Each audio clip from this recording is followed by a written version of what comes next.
솔로몬이 여호와의 전을 위하여 만드는 모든 일을 마친지라. 이에 솔로몬이 그의 아버지 다윗이 드린 은과 금과 모든 기구를 가져다가 하나님의 전 곳간에 두었더라.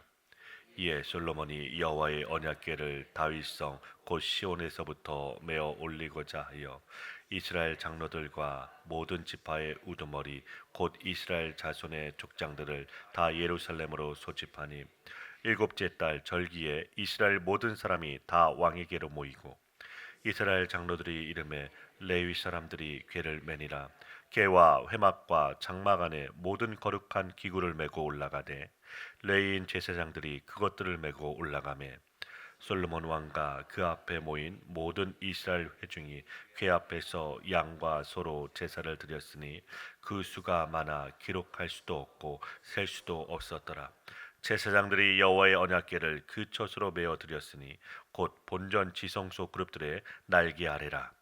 그룹들이 궤 처소 위에서 날개를 펴서 궤와 그 채를 덮었는데 그 채가 길어서 궤에서 나오므로 그 끝이 본전 앞에서 보이나 밖에서는 보이지 아니하며 그 궤가 오늘까지 그곳에 있으며 궤 안에는 두 돌판 외에 아무것도 없으니 이것은 이스라엘 자손이 애굽에서 나온 후 여호와께서 그들과 언약을 세우실 때 모세가 호렙에서 그 안에 넣은 것이더라.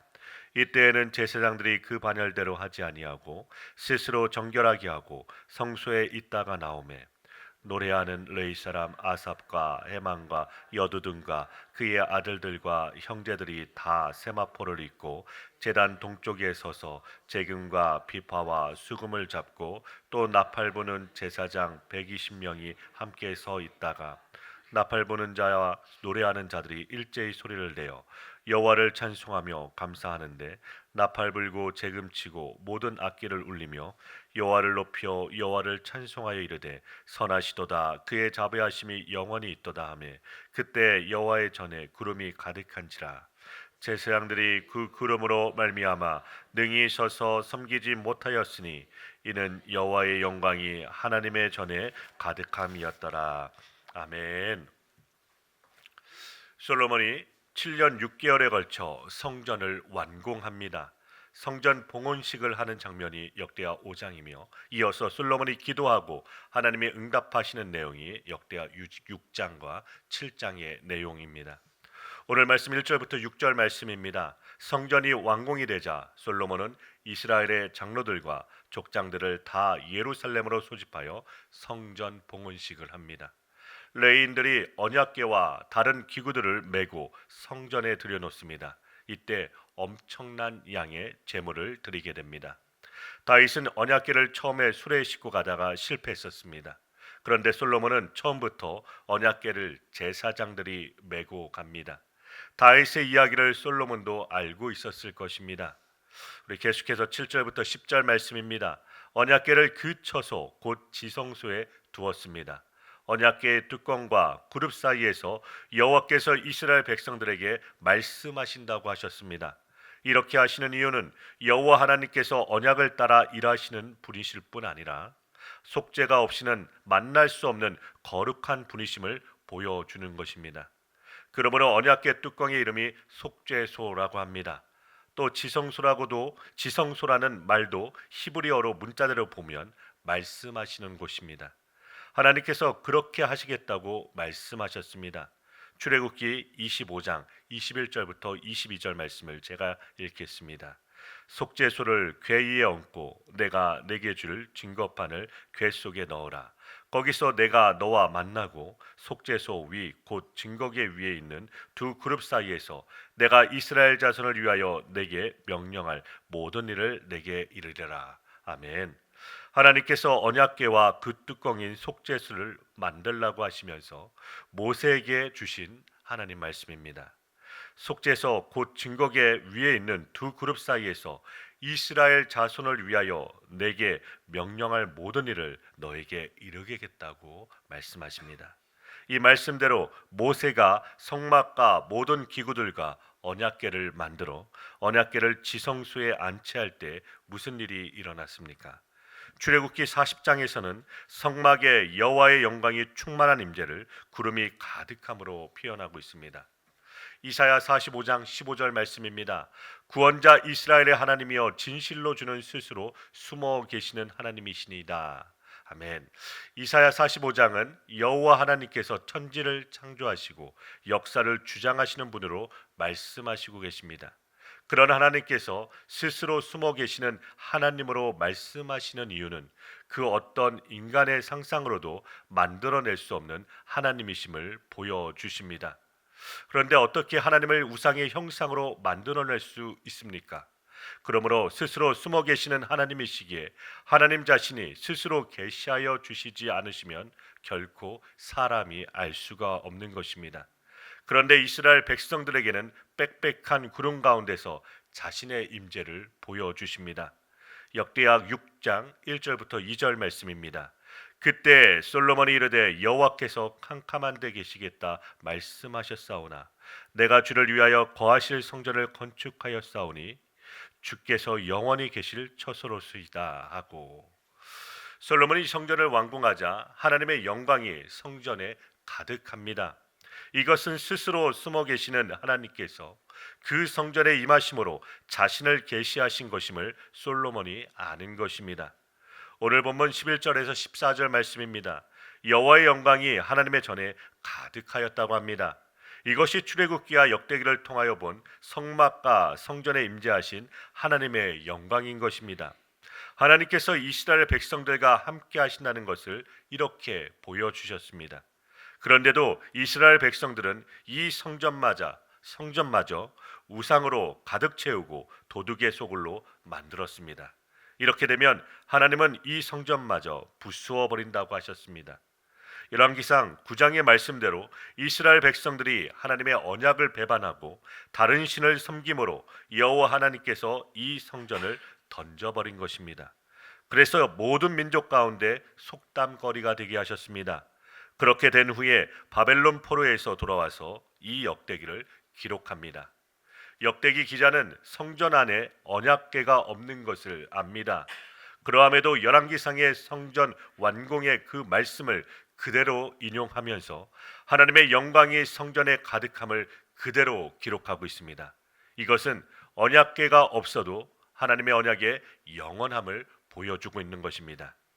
구약의 성막이나 성전의 완성은 언약궤가 지성소에 안치되는 것입니다. 그럴 때 여호와의 영광이 성막이나 성전에 가득하였습니다. 오늘 본문 역대기는 언약궤가 없는 시대입니다.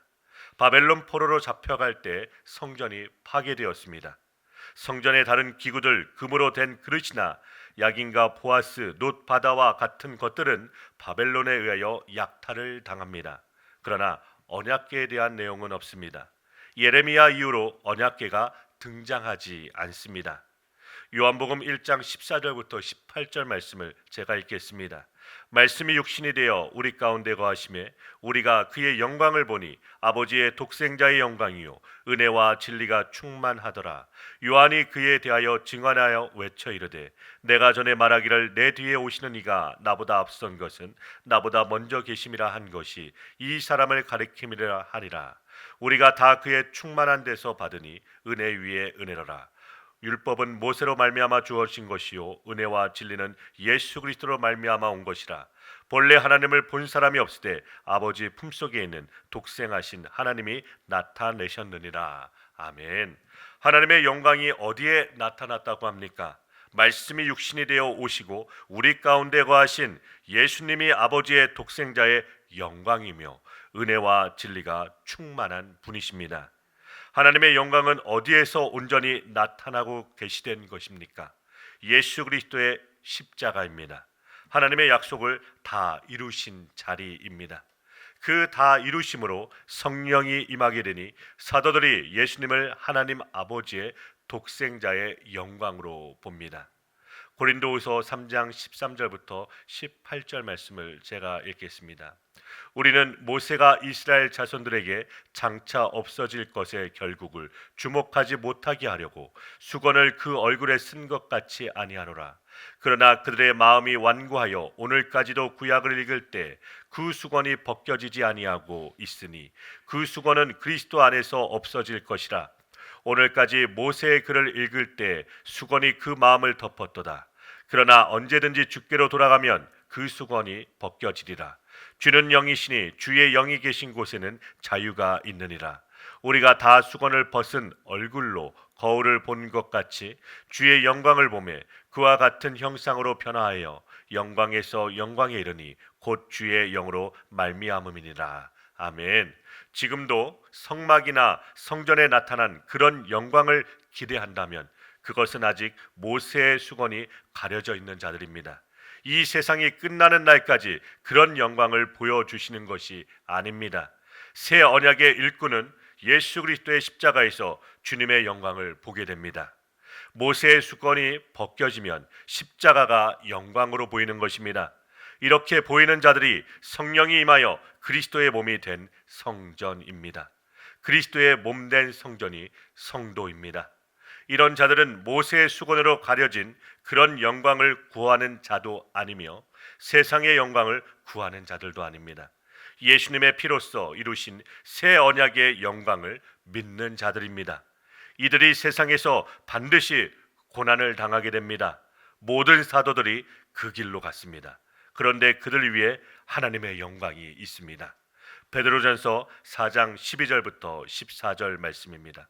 사랑하는 자들아, 너희를 연단하려고 오는 불시험을 이상한 일 당하는 것 같이 이상히 여기지 말고 오히려 너희가 그리스도의 고난에 참여하는 것으로 즐거워하라.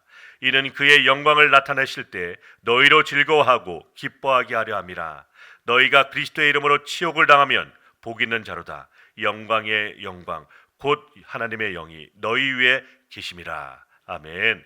예수님 다시 오시는 그날까지 영광의 영이 어디에 계시는 것입니까? 그리스도의 이름으로 치욕을 당하는 사람 위에 계시는 것입니다. 그런데 그 영광이 사람의 눈으로 보이지 않습니다. 성막이나 성전에 나타난 그런 영광이 아닙니다. 세상이 볼 때는 치욕의 모습으로 나타납니다. 이것은 눈으로 보이지 않는 십자가의 영광인 것입니다. 이러한 고난 가운데 있는 자들은 즐거워하라고 합니다. 하나님의 영광을 나타내실 날이 곧 임할 것입니다. 사랑하는 성도 여러분, 오늘도 다시 오실 주님을 바라보며 끝까지 믿음을 가지시고 승리하시길 기도합니다. 이 세상을 창조하신 무한하신 하나님의 능력과 사랑이 우리 교회와 우리 성도님들의 가정에 더욱더 충만하길 주님의 이름으로 축원드립니다.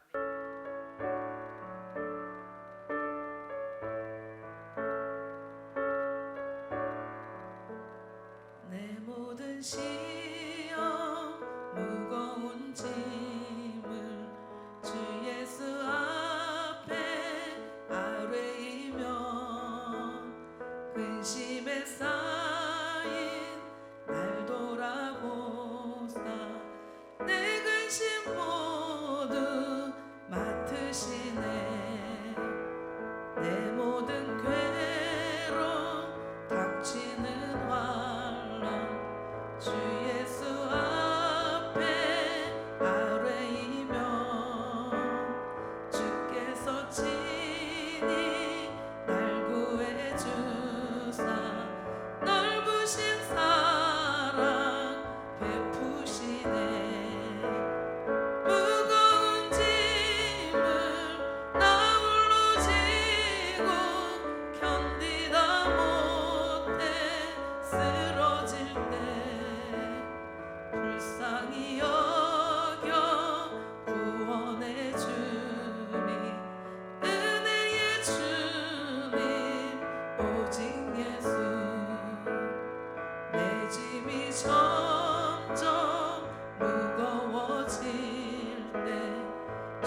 영광이요